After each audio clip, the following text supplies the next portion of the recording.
Greetings, friendos, and welcome back to the Oxlair. Now you may be wondering what it is we're doing here today.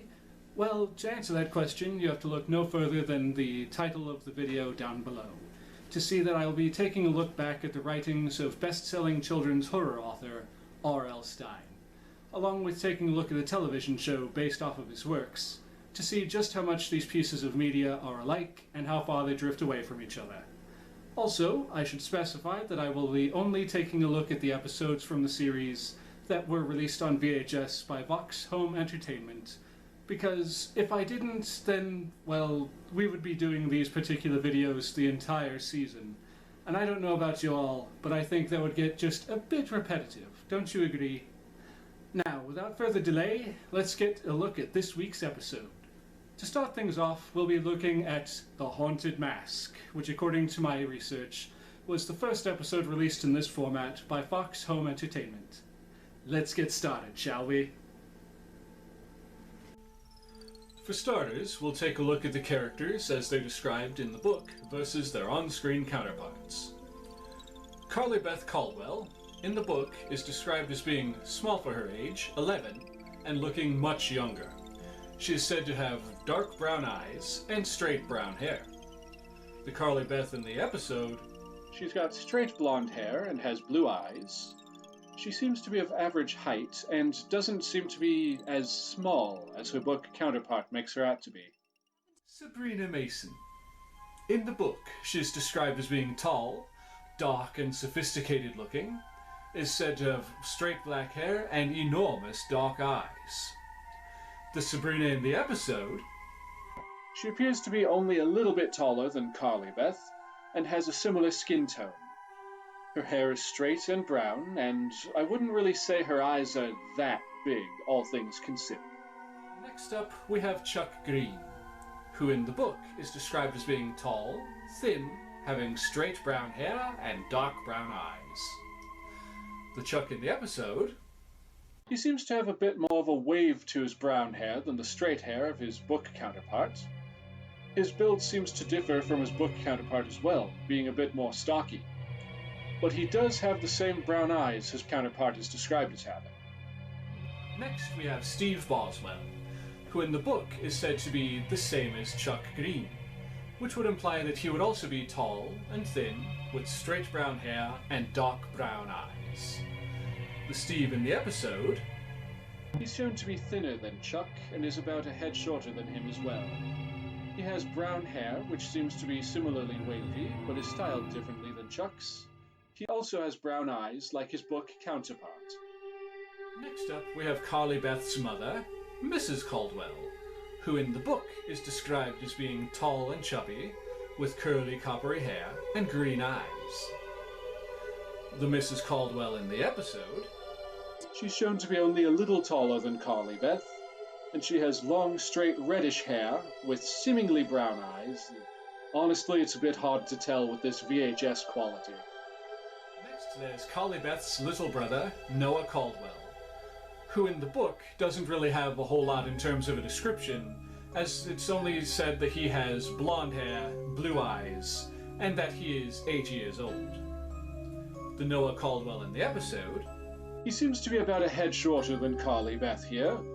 He has blonde hair like his book counterpart, and it seems like he also happens to share the same blue eyes as his on-screen sibling, Carly Beth. Last but certainly not least in terms of the main cast, we have the party store owner, who in the book is described as having tiny black eyes and shiny black hair that's parted in the middle. It also says that he has a pencil-thin moustache, and his outfit is described as being a black suit with a cape. Now what's notable here is the fact that of all the characters in the entirety of the book, aside from a few vague descriptions of some trick-or-treaters' Halloween costumes, his is the only outfit that is mentioned in greater detail. The party store owner in the episode, he's balding on top. His hair is a very light grey, almost white. Again, the VHS quality, it's a bit hard to tell. His face is clean-shaven, but he has an odd blemish on his left cheek. He wears a black suit with a dark red tie, but Nuggets! his eyes look to be a dark brown, books as well. Alright, now that we've gotten the introductions of our main players out of the way, let's move on to looking at the story, shall we? So, in the book, the story goes that Carly Beth gets picked on a lot for being such a scaredy cat, and for being so easily frightened by just about everything. Well, it turns out that she's had her fill, and this year she plans on getting revenge on two of her biggest tormentors, Chuck and Steve, by scaring the daylights out of them this Halloween. In order to do this, she goes to the new party store that just opened up in town, looking to get the most frightening masks she can buy. At first, none of the masks she finds are quite what she's looking for. They're not quite scary enough to her. But then she finds exactly what she's looking for in a back room of the store. At first, the store owner refuses to sell it to her, but after much begging and pleading, she manages to convince him to sell it to her. She then heads off to find her friend Sabrina, still hell-bent on scaring Chuck and Steve. But the boys don't wind up showing up, and she winds up heading off with Sabrina after scaring a couple of little kids, as well as Sabrina. The duo then winds up splitting up again, and Carly goes off looking to find Chuck and Steve on her own. Eventually, she finds them while leaving a trail of terrified trick-or-treaters in her wake.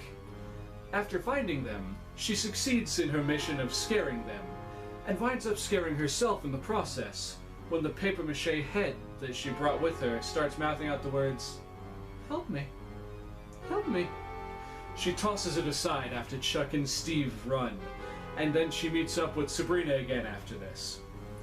After scaring some more trick-or-treaters, obviously, they then go back to Sabrina's, where Carly makes the horrifying discovery that the mask has attached itself to her head, and it won't come off. She runs off to the party store where she bought the mask in the first place to try and get some help with removing it. But the shop owner at first tells her that the mask cannot be removed. After Carly laments over this for a bit, he tells her that it can be removed, but only once, and by only a symbol of love. She doesn't understand this, obviously, and winds up making a scene that wakes up the other masks in the middle of her pleading and freaking out. She flees the store with the masks chasing after her and making weird animal-like murmurs and sounds. While she's running, she gets an idea.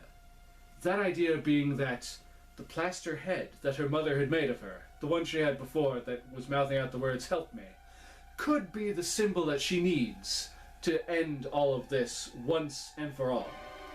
She finds it again just as the masks catch up with her, and at first, it doesn't seem to do anything.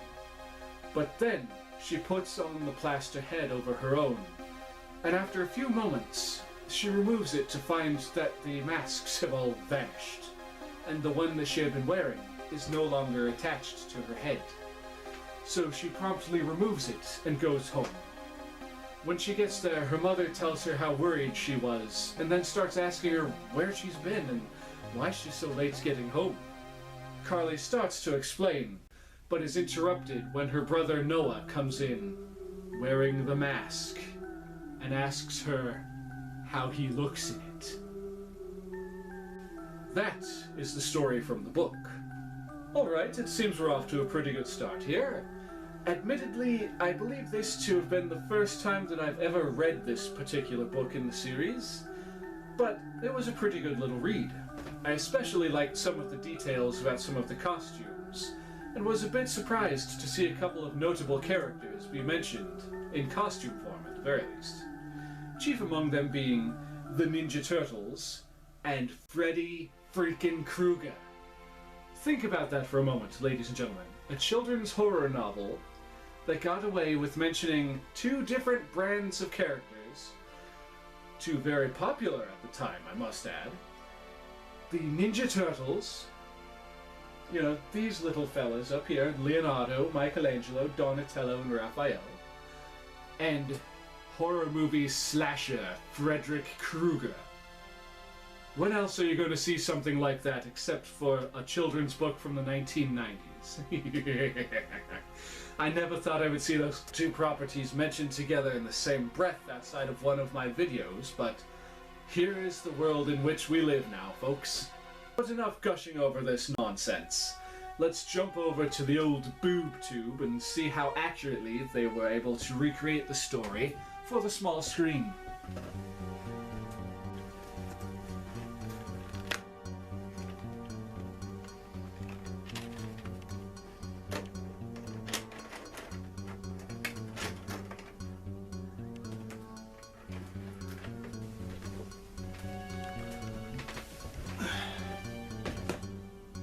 Alright, here we go. For the episode, we start off with Carly Beth and Sabrina going to a pumpkin patch to get Carly a pumpkin for Halloween. On their way, they happen to pass by the new novelty shop that opened up in town. They make it to their destination at the pumpkin patch, where it seems like all of the good gourds have been destroyed. Note to self. Add good gourd to list of alternate swear words. Carly finds one good pumpkin, but it turns out that it was planted there as part of a trick, as seen when she kneels down to pick it up, and Chuck and Steve jump out at her using pumpkins as masks to scare her. She and Sabrina leave, and we find out through some expositious dialogue. Try saying that 3 times fast. From Carly Beth that those two scare her a lot. Carly goes home and we find out about the plaster head that her mother had made of her, as well as the duck costume. Carly goes up to her room after mumbling about how she wants to be scary for Halloween this year, not cute, and we get introduced to her little brother Noah when he jumps out and tackles her while wearing said duck costume to scare her.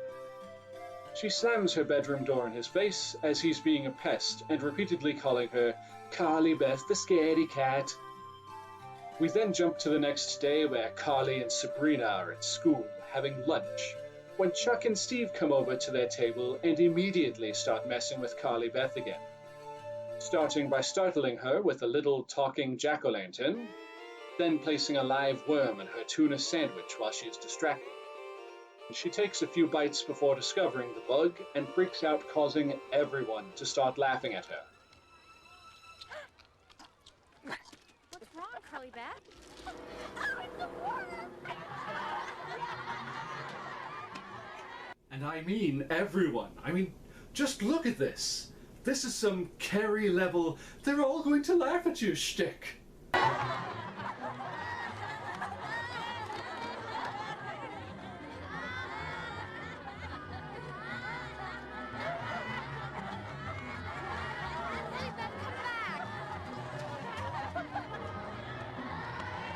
No wonder Carly wants revenge. Anyways, we suddenly jump cut to Carly bursting into her bedroom crying, where she proceeds to tear up that duck costume. Once that's destroyed, she grabs her life savings, a whopping $30, and runs off to the novelty shop to buy a mask. She gets there and, upon finding that the door is unlocked, just walks right in and starts looking around. The owner of the shop notices her after a few moments and tells her that the store is closed. She begs him to let her buy a mask, and after a moment or two, he tells her that she's only got 5 minutes to find what she wants and then leave. He then gets distracted by a phone call. Carly is delighted and keeps looking around. After a little bit, she happens to stumble upon a back room where 6 masks are stored. She becomes interested in this evil-looking green one with fangs, but just as she touches it, intending to pick it up, the shopkeeper finds her back there and yells at her, telling her that these masks are not for sale because they're too scary. He refuses to sell the mask to her, but then after several tense moments, just as it seems he's about to change his mind and make the sale, he backpedals and tells her no once more. At this point, Carly just grabs the mask, throws the $30 at him, and runs off. She only has second thoughts once she's outside the shop. But when she turns around, we see the shop owner through the window as he's closing up the shop, closing up the door behind her and hanging up a "We are closed" sign, and stepping away into the shadows inside the store. Carly Beth then heads home with her new prize. When she gets home, she heads up to her room with the mask in hand and then, upon saying goodbye to herself in front of a mirror, puts on the mask for the first time. We then cut to that night where we get to see her scare her brother with the mask, before going downstairs to retrieve the papier-mâché sculpture. Before she can head out to meet up with her friend Sabrina, though, her mother tries to stop her so that she can see how the duck costume looks on her, not realizing nor knowing how Carly destroyed it, nor knowing about the costume she's currently wearing. But is thwarted in her task when the phone begins to ring, and she winds up having to head back to the kitchen to answer it. Not wanting to risk her mother getting disappointed about her not being in the duck costume, Carly heads off to Sabrina's house. On her way to meet up with her friend, she thinks she spotted Chuck and Steve. By the way, am I the only one who's getting sick of hearing the names Chuck and Steve over and over again? And goes to scare them, only to find out that they were just a couple of random trick-or-treaters. They run off scared, and we find out that this all happened right out in front of Sabrina's house, when Sabrina herself comes out to find out what all the commotion was about. They then head off to start their trick-or-treating adventure and to find Chuck and Steve. After a bit, the two reach a house where Carly scares a little girl and threatens the kid's mother before snagging a handful of candy and running off. Sabrina catches up to her and warns her that the mother had said that she was going to call the cops, but Carly doesn't care. Then, as the duo continues talking, we get a line from Carly Beth about how the mask made her do it. It's not me, Sabrina. It's the mask. The mask made me do it. Mask? What? Forget it. Well, they do say that the clothes make the man. Or I guess in this case, the mask makes the monster. Shortly after this, Carly runs off to continue on her quest to find and scare Chucklehead and Stevis. And by some miracle, finally finds them while they're horsing around in a cemetery. She sneaks up on them and at last gets her revenge, her sweet revenge, by scaring them witless, as well as herself when the plaster head starts talking, pleading with the boys for help. Carly Beth, I'm sorry. I'm sorry again. Help me. Talked. Please help me.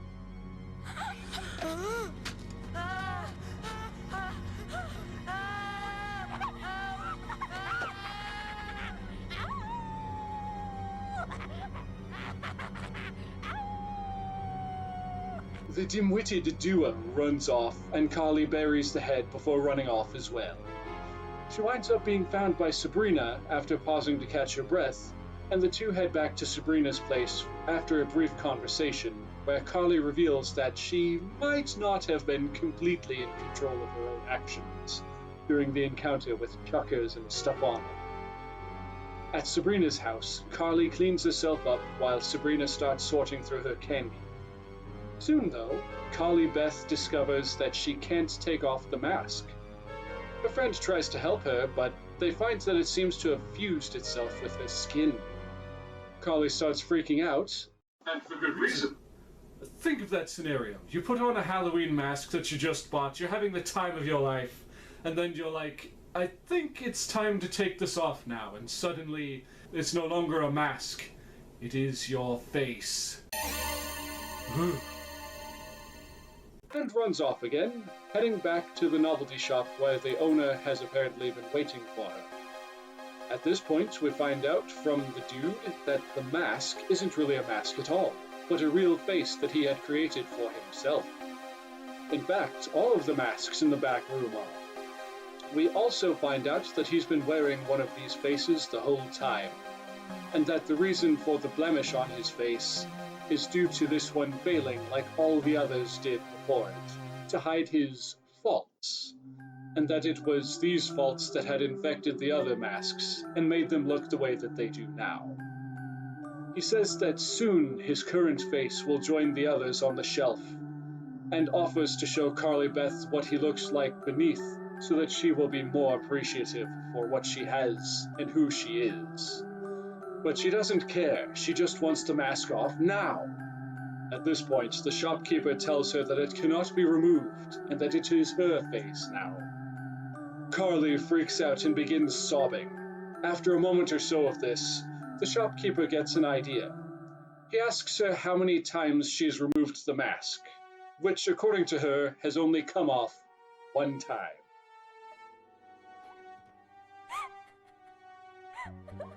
There may be one possibility. How many times have you taken off that mask? Taken off? Once. He tells her that there is still a chance then, and that the mask can only be removed by a symbol of love. Of course, she starts freaking out again, not knowing what he's talking about, and this winds up waking up the other masks. I guess they were all just asleep until now. Go figure, huh? Anyways, the other masks then proceed to float up off of their stands. The shopkeeper tells her to run, and she flees the back room, only to get stopped by the front door of the shop, which was locked up by the shopkeeper earlier, as you can see. With the masks in hot pursuit, she manages to get the silly thing unlocked and escapes. All the while, the masks are calling out to her to come back and to stay with them. As she's running, she happens to make it to the cemetery where she buried the plaster head earlier, and digs it up. The masks catch up to her at this point, just as she managed to unearth the thing, and she starts waving it around in front of her, proclaiming, "This is Carly Beth! I am Carly Beth! This is me!" This scares off the other masks, which drift off and disappear into the night. The one she had been wearing having come unstuck from her face, and upon realizing this, she quickly removes it, looking it over in relief, and smiles and says, "It's just a mask. It's just a mask again." She folds it up and goes home, where she bumps into her little brother, Noah. He starts freaking out about her face, pleading with her to, "Please take off that mask." Carly rushes over to the mirror to check herself out, and sees that her face is fine, and realizes that he was just being a little twerp. She runs off to her mother while the dork calls his little catchphrase of, "I gotcha, I gotcha, I gotcha." She hugs her mother when she finds her and tells her how much that she loves her, which makes Mrs. Caldwell a bit concerned about what happened. Carly calms herself down and explains that it's just been a long and weird night, it's all. Mrs. Caldwell then asks her about the duck costume. Shortly after this little bit of back and forth, we hear Noah giggling from the other room.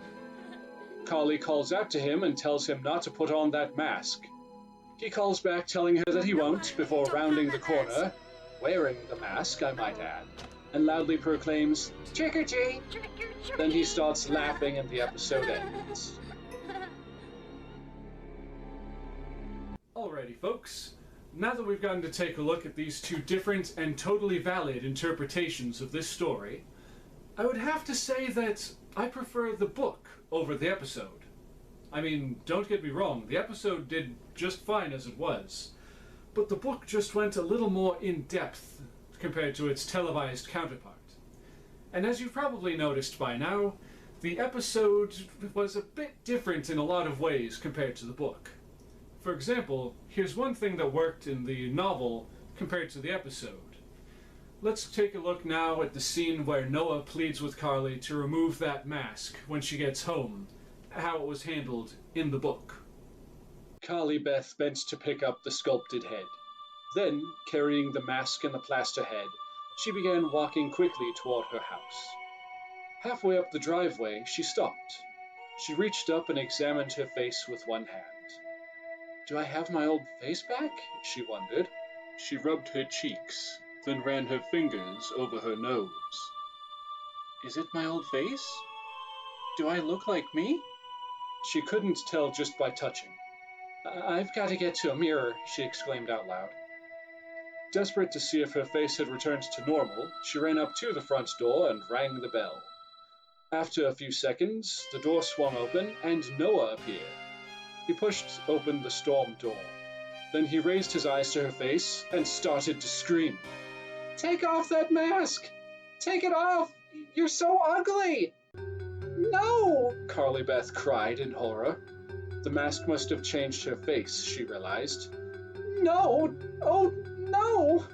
She pushed past her brother, tossed down the head and mask, and ran to the hallway mirror. Her face stared back at her. Perfectly normal. Her old face. Her good old face. Her dark brown eyes, her broad forehead, her snip of a nose, which she had always wished was longer. I'll never complain about my nose again, she thought happily. Her face was normal again. All normal. As she stared at herself, she could hear Noah laughing at the doorway. She spun around angrily. Noah, how could you? He laughed harder. It was just a joke. I can't believe you fell for it. It was no joke to me, Carly Beth exclaimed angrily. Her mother appeared at the end of the hall. Carly Beth? Where have you been? I expected you back home an hour ago. Sorry, Mom, Carly Beth replied, grinning. I'm so happy, I may never stop grinning, she thought. It's sort of a long story, she told her mother. Sort of a long, weird story. Okay, now let's take a look at that same scene, only this time from the episode.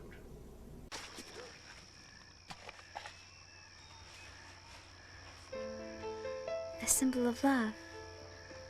That's what he meant. A symbol of love.